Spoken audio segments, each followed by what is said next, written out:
ভাই হয়ে বড় ভাইয়ের গায়ে হাত তুলছো না? তোমাকে এত বড় সাহস কে দিছে? বের হও, বের হও এই বাড়ি থেকে, এক্ষুনি বের হয়ে যাও। এই একদম চুপ, একদম চুপ করে দিলাম। সি তো তোমার নিজের ভাই কইতে আমার কিন্না লাগতেছে। আজকে আমি ছোট ভাই আর বড় ভাইয়ের গায়ে হাত তুলছি। আমার মা না, হ আমি আজকে থেকে মাইনে নিলাম সেটা আমার মা, এটা তোমার মা হইতে পারে না। আমার মায়ে তোমার মতো একটা কুলাঙ্গার সন্তান জন্ম দিতে পারে না। মায়ের মৃত্যু কামনা করতেছো তুমি। আমি কেন আসছিলাম এই জায়গায়? কারো কিছু করতে হইব না, আমার মায়ের জন্য যা কিছু করার আমি করব। দাঁড়াও। শিবু আজকে আসলে রাতে কিন্তু আমরা ডিনার করতে যাব। ঠিক আছে। আম্মাজান, আপনার জন্য দেশি মোরগ আনছি, কপি আনছি, লাউ আনছি, লাল শাক আনছি। আরে জামাই বাবাজি, তুমি দেখছি আমি যেসব জিনিস পছন্দ করি সেগুলাই নিয়ে আসছো। দেশি মোরগ, তারপরে ফুলকপি, লাল শাক, লাউ। আরে এগুলো যে আমি খুব ভালো পছন্দ করি, এগুলো আবার তোমার মনে আছে না? মনে রাখবো না কেন? আমি তো মৌমিতার কাছ থেকে সব সময় খবর নেই আপনার, যে আপনি কি খাইতে পছন্দ করেন। এই যে আপনি আসার কয়েকদিন আগের থেকে আমি ওরে বইলা রাখছি যে আম্মা জান আসলে কি কি পছন্দ করে আমারে বইলা রাখো, এগুলো তো আমার অ্যারেঞ্জ করতে হবে। হ্যাঁ সেটাই তো দেখছি, একদম লাল টকটকা দেশি মোরগ, তারপরে ফুলকপি, ওরে আল্লাহ, এ দেখছি লাল শাক, লাউ, এগুলো আমার খুবই পছন্দর। এক লোকের বইলা রাখছিলাম দেশি মোরগ রাখার জন্য, আপনার জন্য দেশি মোরগ আনছি। মা, তোমার মেয়ের জামাইয়ের সম্পর্কে তো দেখছি তোমার কোনো ধারণাই নেই, জানো তো? না চাইতেই আমার সব আবদার পূরণ করে। আমি যখন যেটা চাই তখনই আমাকে সেটা এনে দেয়। আর মাছ, মাংস, দুধ, ডিম ফ্রিজ ভর্তি সব সময় থাকে। কি বলে জানো? আমি নাকি ঠিকমতো না খেলে আমি অসুস্থ হয়ে যাব, এই জন্য টাইম মেনটেন করে করে আমার সব কিছু খেতে হয়। আর সেখানে তুমি হলে তার শাশুড়ি, তোমার কি এটুকু টেক কেয়ার না করলে হয় বলো? ঠিকই তো বলেছে আপু, দুলাভাই যা করেছে একদম বেস্ট করেছে। আমরা তো সবসময় এখানে থাকি না, আসি বছরে 2-1 বার। এতটুকু সময় যদি আমাদের আপ্যায়ন না করে তাহলে কি হবে আপু বলো? আমি না চাইতেই সব খাবার আমার সামনে হাজির করে দেয়, ইভেন মাঝে মাঝে আমাকে রান্না করেও খাওয়ায়। দারুণ তো, একদম মানে টাটকা দেশি মোরগ, তাই না? একদম বাবা কি তেজি গো। খেতে কিন্তু একদম খুব মজা হবে, তাই না? ওই নতুন আলু দিয়ে কষা কষা করে ঝোল করলে খুব মজা হবে খেতে। মা, তুমি এমন ভাবে কথা বলছো, আমার তো মনে হচ্ছে তোমার জিভ দিয়ে এখনই পানি পড়ছে। ভাইজান,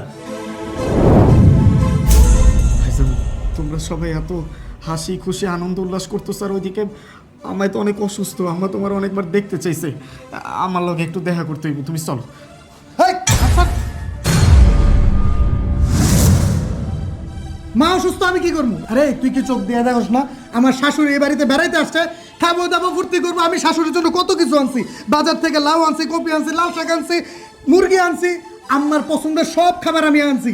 এই আনন্দের সময় আসছো তুই মায়ের অসুস্থর খবর নিয়া। এই তোর মা অসুস্থ, আমি কি করবো? যা তুই যা, আমি যেতে পারবো না। ভাইজান তুমি কি কইতেছো? আমার মা মানে আমার মা কি তোমার মা না? তুমি তোমার মায়ের দেখতে চাইবে না? তোমার মায়ের অসুস্থ, আমকো মায়ের অসুস্থ।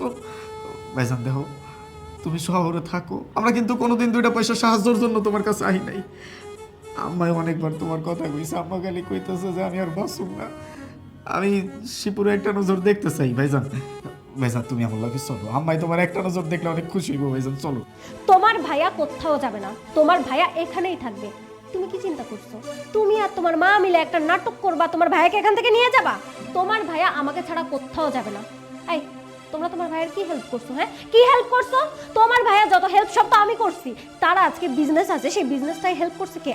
আমি হেল্প করছি, টাকা দিচ্ছি আমি। আর তোমরা ইচ্ছে মতো তোমার ভাইয়াকে ইউজ করবা। আমি থাকতে তো সেটা হতে দিব না। একা একা যেমন আসছো, ঠিক একা একা এখান থেকে সেভাবে চলে যাও। তোমার ভাইয়া কোথাও যাবে না। ভাবি, আমি কিন্তু আপনারা কিছু কই নাই, আমি আমার ভাইয়েরে কইছি। আমার মায়ের গর্ভ থেকে জন্ম নিছে সেই সেই সন্তানরে কইতাছি যে তার মায়ে অসুস্থ, তার মায়ে তার দেখতে চাইছে। আপনি যে কইতাছেন আমার ভাইয়ের সব কিছু আপনি কইরা দিচ্ছেন, এই পোলাটা এত বড় হয়েছে কেমনে? কেডাই করছে? জন্ম দিছে কেডা? আমার মায়ে দিছে। একটা মায়ের ঋণ কোনোদিন আপনারা শোধ করতে পারবেন না। আর আপনি এখন কইতেছেন যে আমার ভাইয়ের সব কিছু আপনি কইরা দিচ্ছেন। মানলাম আপনি কইরা দিচ্ছেন, তাই বলে কি আমার ভাইয়ের আমার মায়ের প্রতি কোনো দায়িত্ব নাই? কিরে ভাই, তুমি তুমি যাইবা না? আম্মা অসুস্থ, তারপরেও কি তোমার মনে একটু কষ্ট লাগতেছে না? তুমি আনন্দ উল্লাস লয়ে বয়া রইছো। চলো ভাইজান। এই তোর ভাবি কি কইছে তুই শুনোস নাই? আমি একটা কথা কইয়া দিছি, তোর মা যা ইচ্ছা তাই হয়ে যাক, মইরা যাক, আমি যাবো না।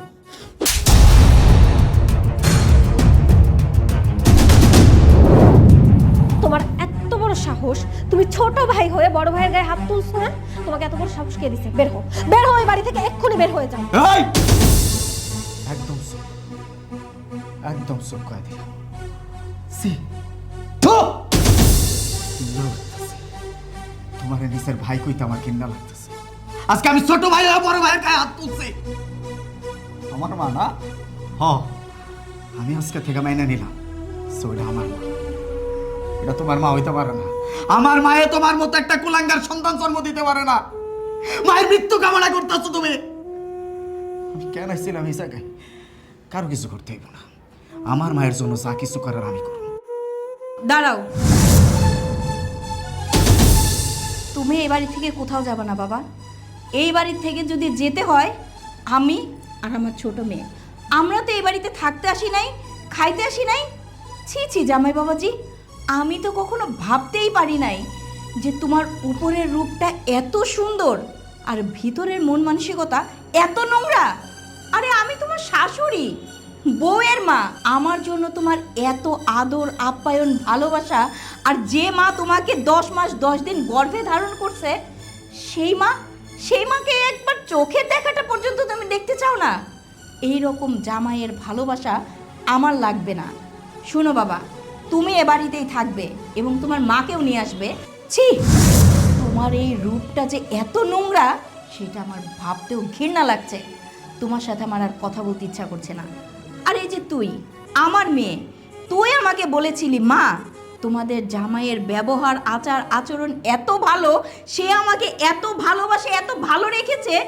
আমার মনে হয় এই পৃথিবীতে কোনো বউই এত সুখে থাকে না তার স্বামীর কাছে। এটাই তো দেখলাম।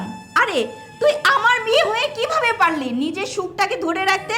নিজের শাশুড়ি দেওর তাদের কথা একটাবারের জন্য চিন্তা করলি না? কেমন মেয়ে তুই? তোকে আমি গর্ভে ধরে ভুল করেছি। এখন তো আমার নিজেরই মনে হচ্ছে যে আমি আসলে তোকে উচিত শিক্ষা দিতে পারি নাই।